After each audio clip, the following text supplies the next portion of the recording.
নেতা এনেই নহয়, নেতা হ'বলৈ এইকেইটা গুণ লাগিবই। নেতৃত্ব লোৱাৰ দক্ষতা সকলোৰে নাথাকে। জন্মগতভাৱে আপুনি নেতৃত্ব লোৱাৰ দক্ষতা লৈ নাহিলেও কিছুমান অভ্যাসৰ দ্বাৰা নেতৃত্ব লোৱাৰ দক্ষতা অৰ্জন কৰিব পাৰিব। আজিৰ তাৰিখত আমাৰ সমাজক নেতৃত্ব ল'ব খোজা বহুতেই নেতৃত্ব লোৱাৰ হেঁপাহ ৰাখিলেও নেতা হ'বলৈ কৰণীয় কামখিনি নকৰে। নেতা মানে আমি ৰাজনৈতিক দলৰ নেতৃত্ব লোৱাৰ কথাও কৈছোঁ। যিকোনো ক্ষেত্ৰতো নেতৃত্ব ল'বলৈ কিছুমান গুণ আপুনি কৰ্ষণ কৰিব লাগিব। স্কুল কলেজত নেতৃত্ব লোৱাৰ পৰা গাঁও চহৰত যিকোনো সামাজিক কামত নেতৃত্ব লোৱা বা ৰাজনীতিত নেতৃত্ব দিয়া, এই সকলোতে কিছুমান অভ্যাস লাগিব। প্ৰথম কথা, নেতা হ'বলৈ কথা ক'ব পাৰিলেই নহ'ব, নিজে ভাল বক্তা হোৱাৰ লগতে লোকৰ মনৰ কথা শুনিব পাৰিব লাগিব। যিকোনো অনুষ্ঠানত নেতৃত্ব লোৱা লোকে কেতিয়াও কাকো ডমিনেট কৰি কথা নকয়। কোনো আলোচনাত জোৰকৈ সিদ্ধান্ত জাপি নিদিয়ে। সকলোৰে কথা শুনি লৈহে নিজৰ বিচাৰ বুদ্ধি প্ৰয়োগ কৰি বক্তব্য ৰাখে। কোনো এটা অনুষ্ঠানত নেতৃত্ব দিবলৈ টীমৰ বাকীসকল সদস্যৰ আৱেগ অনুভূতিক সন্মান কৰি কথা নুশুনিলে নেতৃত্ব লোৱাত অসুবিধা আছে। আচলতে নেতৃত্ব ল'বলৈ ট্ৰাষ্ট বিল্ডিং মূল কথা। টীমৰ বাকীসকল যিসকল সদস্য আছে তেওঁলোকে আস্থা বিশ্বাস ৰাখিব লাগিব। আপুনি নেতৃত্ব দিলে তেওঁলোক যে নিৰাপদ আৰু পিছলৈ তেওঁলোকো লাভান্বিত হ'ব, সেই বিশ্বাস আৰু আস্থাৰ পৰিৱেশ গঢ় দিব পাৰিব লাগিব। নেতা হ'বলৈ এটা টীম লাগিবই আৰু সেই টীমৰ প্ৰতিজন সদস্যই আপোনাক ভৰসা কৰিলেহে আপুনি নেতা হিচাপে আগবাঢ়িব পাৰিব। দ্বিতীয় কথা, নেতৃত্ব লোৱাসকলৰ বহুতলৈ ভুল ধাৰণা থাকে যে কেৱল এটা ঢৌৱে তেওঁক নেতাৰূপে প্ৰতিষ্ঠা কৰিব। টীমৰ বাহিৰতো অন্য এটা টীম লাগিব। এই বাহিৰৰ টীমটো কেতিয়াও প্ৰকাশ্যে তেওঁৰ সমৰ্থনত নাই, কিন্তু ছদ্মবেশত থাকি আপোনাকে সমৰ্থন কৰি থাকিব। যিটো ঢৌৱে আপোনাক নেতা সজাই দিব পাৰে, সেই ঢৌ সৃষ্টিৰ বাবে পৰোক্ষভাৱে কাম কৰিব এই ছদ্মবেশী টীমে। আচলতে ৰাজনীতি কৰা বেছিভাগৰে এনে ছদ্মবেশী টীম এটা থাকে, যিটোৱে বিভিন্ন সময়ত নেতৃত্ব লোৱাজনৰ ইমেজ বিল্ডিঙৰ কাম কৰি থাকে। তৃতীয় কথা, নেতা হ'বলৈ হ'লে মিডিয়া মেনেজমেণ্টৰ কৌশল লাগিব। বহু সময়ত টকা দি কিনিব নোৱাৰা মিডিয়া আপুনি এটা সম্ভাষণত নিজৰ ফলীয়া কৰি ল'ব পাৰে। আমাৰ বেছিভাগ নেতাৰেই টাৰ্গেট হৈ পৰে সংবাদ প্ৰতিষ্ঠানৰ মালিক বা সম্পাদক। একেবাৰে ৰাজনীতিত এখোজ দুখোজ দিয়া নেতায়ো একে কোবে সম্পাদক মালিকৰ বাহিৰে বেলেগৰ লগত যোগাযোগ ৰখাটো কিবা এটা ষ্টেটাছ চিম্বল বুলি ভাবে। পিছে জ্যেষ্ঠ কনিষ্ঠ প্ৰতিজন সাংবাদিকেই ডুবাই দিব পাৰে। বহুতে তেনেকৈ সুযোগ পায় ডুবাই দিয়াৰ উদাহৰণ আছে। সংবাদ মাধ্যমে ওপৰলৈ তোলা কিছু নেতাক ঢোকে ঢোকে পানী খুৱাই দিয়াৰ উদাহৰণ আছে। এনে অৱস্থাত নেতাৰ মূল কাম হ'ল সংবাদ জগতত কাম কৰা নম্বৰ 1 সম্পাদকৰ পৰা জ্যেষ্ঠ কনিষ্ঠ সকলোলৈকে সুসম্পৰ্ক ৰক্ষা কৰি চলা। বহু সম্পাদকৰ পিছত থকা 3, 4, 5 নম্বৰত থকা সৰু বা কনিষ্ঠ সাংবাদিকেও ডুবাই দিয়াৰ ক্ষমতা ৰাখে। গতিকে সংবাদ জগতত কোনো ডাঙৰ বা সৰু সাংবাদিক নাই, বয়সৰ ভিত্তিত জ্যেষ্ঠ কনিষ্ঠ আছে, কিন্তু ক্ষমতা বেলেগ বেলেগ। চতুৰ্থ কথা, পাব্লিক ৰিলেশ্যন। জনসম্পৰ্ক ৰক্ষাত নেতাই কেইবাটাও কথাত গুৰুত্ব দিব লাগিব। এজন এজনকৈ মানুহক নাম সহিতে মনত ৰাখিব পাৰিব লাগিব। মানুহে প্ৰথমেই ভাল পায় নিজৰ নামটো কোনোবাই মনত ৰাখিলে। বিশেষকৈ এগৰাকী নেতাই যদি নিজৰ অঞ্চলত কোনো যুৱকক নাম ধৰি মাতে, তেতিয়া যুৱকজনৰ বুকু ফুলি উঠে। নাম যিমানেই মনত ৰাখিব, সিমানেই বেছি জনপ্ৰিয়তা গ্ৰহণযোগ্যতা বাঢ়িব। আচলতে যেতিয়াই আপুনি কৰ্মী বা টীম মেম্বাৰক গুৰুত্ব দিয়া বুলি অনুভৱ কৰাব পাৰে, তেতিয়াই আপোনাৰ পক্ষে বতাহ বলিব। এই কৌশল অৱলম্বন কৰা ভালেকেইজন নেতা অসমৰো আছে। আপুনি যদি অলপ হ'লেও নেতা বা ৰাজনীতিৰ খবৰ ৰাখিছে, আপোনাৰ কেইবাখনো মুখ এই মুহূৰ্তত হয়তো ভাঙি আহিছে। 5 নম্বৰ, কথাৰে মন জয় কৰক। সতীৰ্থক মন্ত্ৰমুগ্ধ কেৱল কথাৰে কৰিব নোৱাৰিব। সতীৰ্থ অনুগামীক স্বীকৃতি দিব লাগিব। টানে বিপদে আৰ্থিক সহযোগিতাও আপুনি দিব লাগিব। আচলতে সতীৰ্থৰ যিকোনো বিপদ দুৰ্যোগ আপুনি য'তেই নাথাকক কাষত থিয় দিব লাগিব। তেতিয়াহে দীৰ্ঘকাল ধৰি তেনে অনুগামীয়ে আপোনাক ফ'ল' কৰি থাকিব। নম্বৰ 6, সফল নেতাই আনকো বাট দেখুৱায়। নেতা হোৱা মানে কেৱল নিজৰ উন্নতি নহয়, সোঁৱে বাৱে থকা সকলোৰে উন্নতি হোৱাৰ পৰিৱেশ দিব পাৰিব লাগিব। বাকী টীম মেম্বাৰৰ উন্নতিৰ বাবে তেওঁলোকৰ বাবে গুৰু হৈ, তেওঁলোকৰ বাবে পথ প্ৰদৰ্শক হৈ আগুৱাব লাগিব। সতীৰ্থক আগলৈ যোৱাৰ পথ প্ৰশস্ত কৰি দিব নোৱাৰিলে সদায় মানুহক কথাৰে প্ৰভাৱিত কৰি ৰাখিব নোৱাৰি। সপ্তম কথা, নেতা হোৱাৰ দক্ষতা অৰ্জন কৰিবলৈ হ'লে অলপ পঢ়িব লাগিব, ভাল ভিডিঅ' চাব লাগিব, নিজকে যুগৰ লগত মিলাই সমসাময়িক খবৰ ৰাখিব লাগিব। নিজে এইবোৰ কাম কৰিব নোৱাৰিলে তেনে এটা টীম থাকিব লাগিব যিয়ে আপোনাক অহৰহ আপ টু ডেট কৰি থাকে।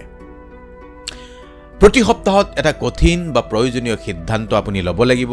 মূল্যবোধ আৰু দৃষ্টিভংগী ৰাখিব লাগিব। দায়িত্ব পালন কৰিব লাগিব।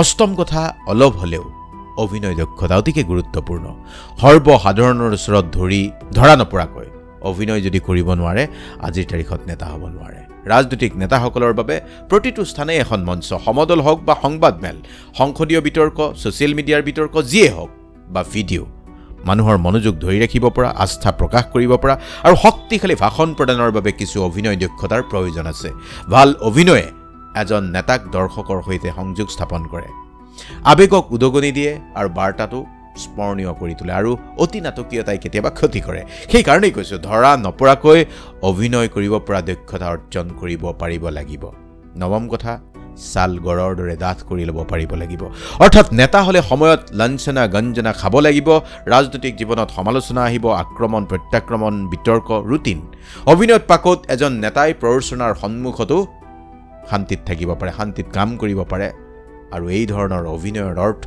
প্ৰতাৰণা নহয় ইয়াৰ অৰ্থ হ'ল খং কৰি প্ৰতিক্ৰিয়া প্ৰকাশ কৰাৰ পৰিৱৰ্তে কেনেকৈ দক্ষতাৰে পৰিস্থিতি চম্ভালিব লাগে সেইটো শিকিব লাগিব কেতিয়া কোনটো বিষয়ত মনে মনে থাকিব কেতিয়া কোনটো কথাত প্ৰতিক্ৰিয়া দিব লাগিব কেতিয়া ধীৰে সুস্থিৰে কেতিয়া একেবাৰে আক্ৰমণাত্মক হৈ কথা ক'ব লাগিব সেই কথাটো জনাটো খুবেই জৰুৰী 10 নম্বৰ কথাটো হ'ল 10 নম্বৰ হ'লেও আটাইতকৈ জৰুৰী হাতত কিছু ধন লাগিব আজিৰ তাৰিখত হাতত ধন নহ'লে নিৰ্বাচনী ৰাজনীতিত সফলতা লাভ কৰাটো সম্ভৱপৰ নহয় এজন ৰাজনীতিকে প্ৰাসংগিক হৈ থাকিবলৈ হ'লে ভিজিবিলিটি ৰাখিব লাগিব অৰ্থাৎ আজিৰ ডিজিটেল যুগত যদি কতোৱে নেতা দৃশ্যমান নহয় তেন্তে উপায় নাই এজন ৰাজনীতিবিদক প্ৰাসংগিক হৈ থাকিবলৈ হ'লে নিয়মিতভাৱে দেখা দিব লাগিব মিডিয়াত বেনাৰ ডিজিটেল মাৰ্কেটিং টিভি বা যিকোনো মিডিয়াৰ জৰিয়তে পাব্লিকৰ ওচৰত ইমেজ গঢ়িব পাৰিব লাগিব মিডিয়া ভিজিবিলিটিয়ে ভোটাৰৰ মাজত পৰিচিতি আনিব বিশ্বাসৰ পৰিৱেশ আনিব আৰু নিজাকৈ ছ'চিয়েল মিডিয়া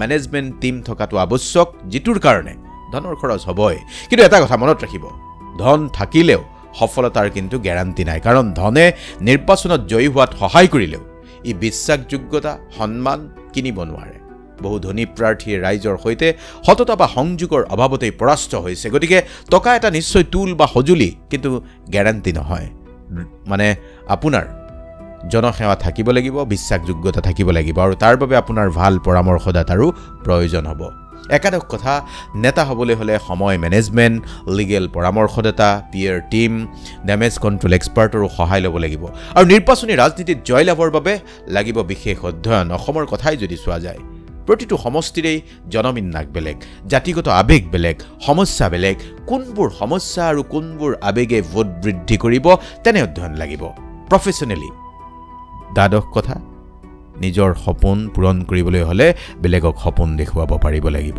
বহু নেতা আছে এই বিশ্বত যিয়ে সপোন বিক্ৰী কৰিয়ে সফল হৈছে শব্দ ইংগিত উপস্থিতিৰ জৰিয়তে ছবি আঁকিব পৰা ক্ষমতা অৰ্জন কৰিব পাৰিব লাগিব অভিনয় দক্ষতা থকা নেতাই আৱেগিকভাৱে শক্তিশালী গল্প সাধু শুনায় ভয়ৰ পৰিৱেশতো সাধাৰণ লোকক প্ৰবোধ দিয়ে তেনে সন্মোহনী শক্তি অৰ্জন কৰিব পাৰিব লাগিব এতিয়া লাহেকৈ নিৰ্বাচনৰ বতৰ আৰম্ভ হৈছে যিয়ে নিজতকৈ ওপৰৰ নেতাক সন্তুষ্ট কৰিবলৈ শিকিছে যিয়ে আনুগত্য শিকিছে যিয়ে প্ৰভুভক্তি শিকিছে সেই ধৰণৰ নেতায়ো টিকটৰ বজাৰত টিকট আজুৰি আনিব পাৰে নেতা হ'বলৈ এইখিনি কথাই যথেষ্ট নহয় নেতা হ'বলৈ মাজে মাজে বিতৰ্কতো ভাগ ল'ব লাগিব আৰু নিজৰ মানুহৰ বাবে সৰ্বশক্তি প্ৰয়োগ কৰিব পৰা বুলি ইমেজ বিল্ডিং কৰিব পাৰিব লাগিব আৰু এই যে নেতাসকলে কয় ঢৌ অহা বুলি এই অমুক দলৰ পক্ষে ঢৌ আহিছে তেনে বহু ঢৌ সৃষ্ট ঢৌ ক্ৰিয়েটেড ঢৌ সৃষ্টি কৰি সুযোগ ল'ব লাগিব আপুনি যদি মন কৰিছে ঢৌৰ বাবে বহু নেতা হ'ব নলগীয়া মানুহ নেতা হৈছে ডাঙৰ পজিশ্যন পাইছে সেই সময়ৰ খৰ সময়ত মাৰিব পৰা শিক্ষা ল'ব লাগিব আচলতে নেতা হোৱাৰ যিটো প্ৰক্ৰিয়া এটা দীঘলীয়া প্ৰক্ৰিয়া দুই এক ভাগ্যৱানৰ বাহিৰে বহুতেই সমষ্টিত 10 পৰা 15 বছৰ কাম কৰিহে বিধানসভাৰ মুখ দেখে গতিকে নিৰ্বাচনী ৰাজনীতিত যিকি নেতা হ'বলৈ হ'লে সময় আৰু দল মিলাব জানিব লাগিব যদি দলটো সঠিক নহল টকা পইচা সকলো কোৱালিটি আছে তেতিয়াও আপুনি নেতা হোৱাত মানে নিৰ্বাচনী ৰাজনীতিত জিকি অহাৰ সম্ভাৱনা কম আৰু যদি আপোনাৰ টকা পইচাও নাই কিন্তু আপুনি সময়ৰ খৰ সময়ত মাৰিব জানিছে আপুনি নেতা হৈ যাব গতিকে নেতা হোৱাৰ বাটত বহুত বাট আপুনি বুলিব লাগিব নেতা আৰু অভিনেতা একাকাৰ আজিৰ তাৰিখত হৈ গৈছে গতিকে সকলো কথা অলপ মন দিব যদি নেতা হোৱাৰ কথা ভাবিছে এই কথাখিনিকো আজি অলপমান মনোযোগ দি শুনিব আৰু আজি এই কথাখিনিকে আপুনি আপোনাৰ প্ৰিয় নেতাগৰাকীলৈ পঠিয়াই দিব আৰু লগতে আপুনিনো কি ভাবে নেতা হ'বলৈ কি লাগে কমেণ্ট কৰিব। বাকী ভালে থাকিব।